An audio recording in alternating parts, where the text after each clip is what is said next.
Открываем сезон весенних шурфов.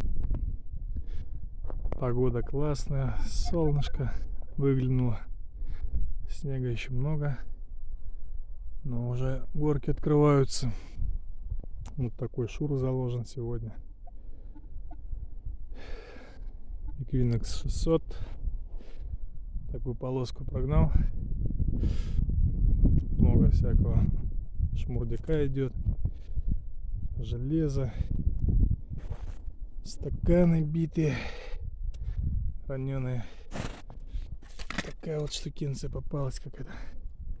Латунька, наверное, самовара. По монетам не очень. Вот. Снежочек раскидал.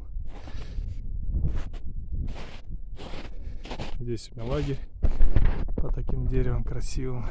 Старое дерево. Классная погодка, солнышко. Вот здесь лагерь у меня. Тормосок. Костерочек распалил. Так вот. Занятно он горит. В общем, природа во всей своей ранней весенней красе. Красота вот этого весеннего шурфа, копа. Так что пойдем копать дальше. Надеемся на находки, на интересное.